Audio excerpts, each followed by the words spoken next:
Have a look at this, Preeya. A standing rib roast of beef, one of the most amazing cuts of beef, one of the most amazing dishes to cook.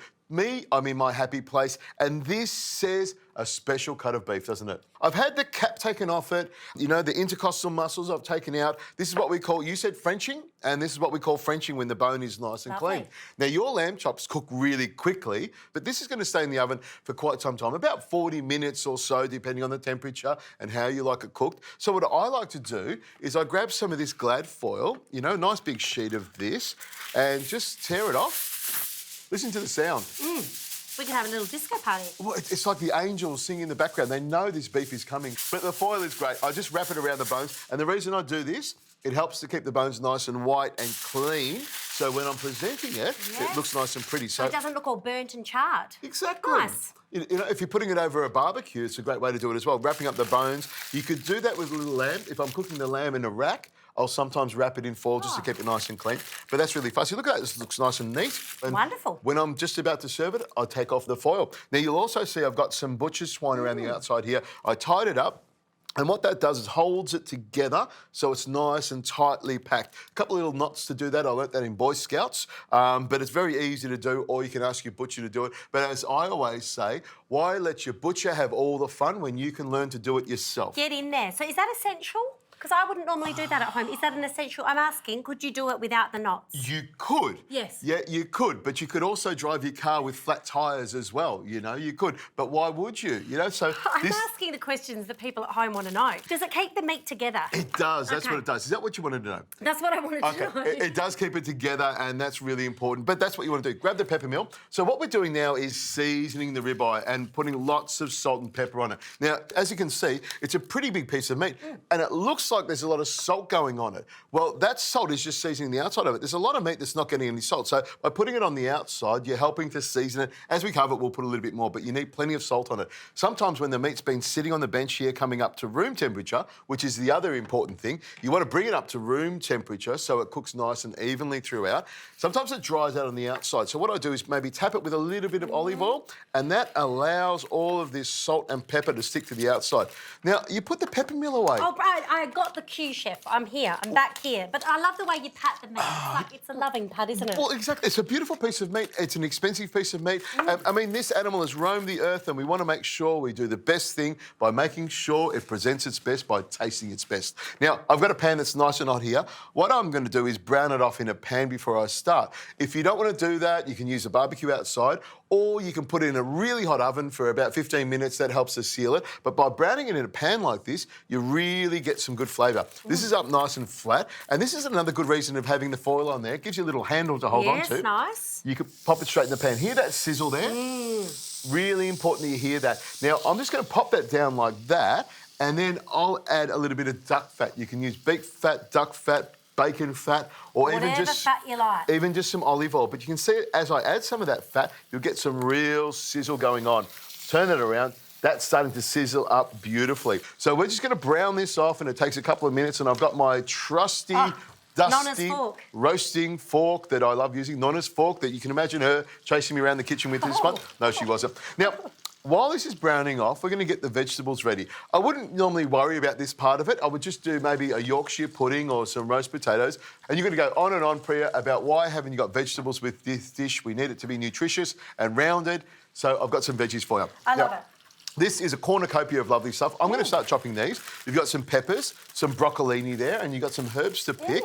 And what we're going to do is put them on a baking tray, and I'll show you how I put it together. I love this, and I love that you're using some fennel here. Fennel is great. Yes, I think people always think of fennel and raw, because I often use it in a salad with some orange and some other citrus flavours. But cooking, I've learned that from you, actually. If it grows in the ground, you can roast it. That's what I've learned. I've got some whole chilies here as well, and some zucchini. Now, the thing about zucchini, it is a soft vegetable, so I'm going to cut big chunks out of it so it looks nice and pretty.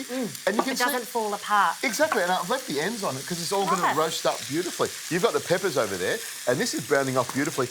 And Preeya, what I'll do is just put it on its side there so you can start to see it browning on off each side. You pop it on there like that, and you can see as soon as I put it on there, it's got a little bit of it changes colour. That's important because that sort of seals in the flavour, locks in the juices, so all the good stuff is in the meat where it belongs. So I love doing this. It just I could be here for hours. I know, we can see you're in your happy place. Look at that, beautiful. Now, we've got the tray there. Grab that tray and we can put some baking paper on it. But here's my little trick. I'll put a little bit of the duck fat on there. Just spoon that around. Loving that. There you Perfect. go. Oh, I like that. Look at that. We won't be wasting any of this. Bit of overhang just for you. That's how I do it at home because I know I'm not going to get it the exact size. Okay. Come on, in we go. My bouquet of broccolini, we're just popping it in wherever we like. Love this, purple. Mercy bouquet, that's what we say. Mercy bouquet. Now, what I'm doing with this, Preeya, is just arranging all the veggies all over the place, nice and sort of haphazard. I love how you kept the broccolini in sort of bunches because that'll cook really quickly. Now, this will cook fairly quickly, a lot quicker than the actual beef. So what we do is we pop this underneath, and then by the time the veggies are cooked, we'll take them out of the oven and we let the beef cook the rest of the way. How's it looking for you? I love this. I love all the colours. So you know how that's your happy place, patting the meat and being kind of weird with the meat. This is my happy place, arranging veggies. Love this. We are so different from each other, I know, Preeya. but together it works. So I would normally, when I'm doing a roast, I would normally do the veggies in one tray, the meat in the other. I don't tend to combine, but I suspect you're going to because I can see you've got a grill rack there and a... Oh, you wait and see what happens here. Okay. A good drizzle of olive oil on the top of it because that's what makes it taste really nice as well. Pepper goes on there and some salt. I've also got some thyme and rosemary. We're going to pick some of that and throw that on as well. I'm loving this. A nice cornucopia, is that what you say? You love that word. I do love it. Yeah, he almost overuses it. Almost Might be some overuses it. emails about that. And then I just throw some rosemary on the top of it like this. Just see how Okay. you put a bit of a knack to it like that, see? I understand. And you get it in the right spot. You know, once you've been throwing it for a while, you sort of get it, bang. This it just is goes in there. beautiful though, like what an array of veggies. You could put literally anything. You could do beetroot, whatever you've got, whatever's in season, cheap. You know what disappoints me about this whole thing is that I could serve this up to you and you would be in the happiest place. I'd be content. This would have to sit aside. I mean, you wouldn't even want this. I'd have to leave it outside, wouldn't I? You would. Okay. Now, I've got this ready to go. You can see it's browned off on all the sides. What I'll do, Preeya, is I'm going to bring this rack up here and pop it here. In the oven, I'm going to show you the arrangement. These veggies slide underneath, and on top of them, I'll put the beef on this rack so the juices and the fat drip onto the vegetables and make them tasty so that I can eat them as well. And the other thing that you're probably thinking is, Richo, how long does this take to cook? How will you cook it? How will you know it's cooked? Yeah, and won't they be cooked and that not be? How do you know that's cooked? Yes. Well, I know this will be cooked a little bit earlier, so I'll take that out and slide another tray in underneath it towards the end of the cooking time. But I have this lovely little device in my oven. It is a digital thermometer. This is how I know it's going to be cooked to perfection. What I do is I grab the probe here and this point here, I try and get that into the centre of the meat. And I know that when I set the oven at 180 degrees Celsius and set the little thermometer probe temperature to 45 degrees Celsius, it'll be 45 on the inside, so I know it's a nice medium rare. And then I just need to take it out and rest it. Now this probe here, once it gets to that 45 degrees Celsius on the inside, the internal core temperature, it'll switch off the oven. It won't overcook. It'll give a little alarm so it tells me it's ready to go, and I just take it out and rest it for at least half the cooking time. Now if you want to cook it more, just say you've got some pork or some turkey, you can set that internal core temperature to 72 degrees. And that means it'll be cooked all the way through, but will still be moist, juicy and delicious, and that's what we're looking for. Now let's get over to the oven and we'll cook this up.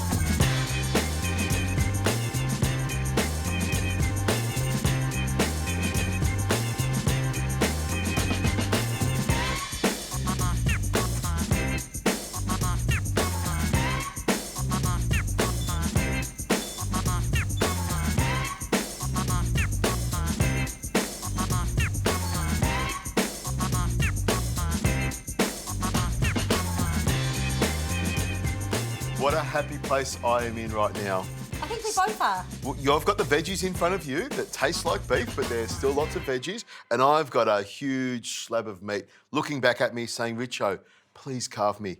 And this is the bit where you've just got to let yourself go, be inspired. You can either cut big, thick steaks or cut it a bit thinner. You just have to sort of feel it. At the moment, I'm feeling like... What are you feeling? Yeah, what's he feeling? I'm feeling really good. Okay. Now, I'm just going to take it off the bone. This is what I do. Round the outside here, and I just, with a nice carving knife, take it straight off the bone there like that. Wow. Look at that. Yeah. Cooked to perfection, nice and medium rare on the inside. Yeah.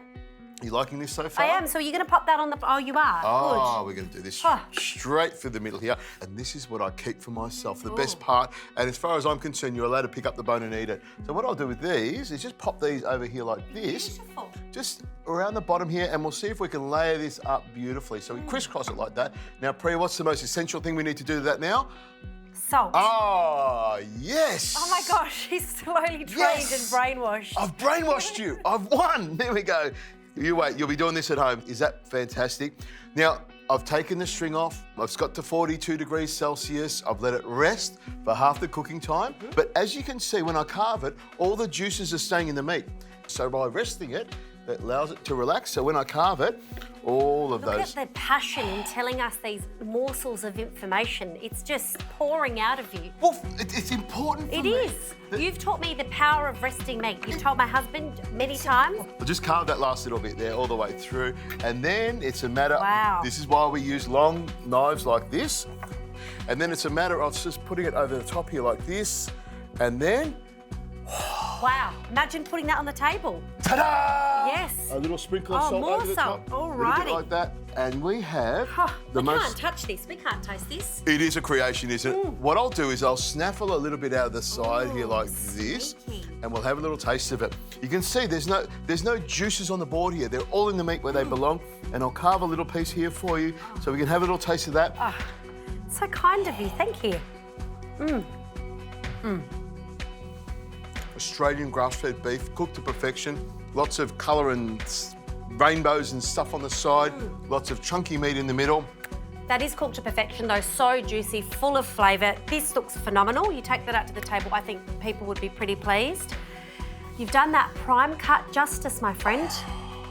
He's off, people, he's off.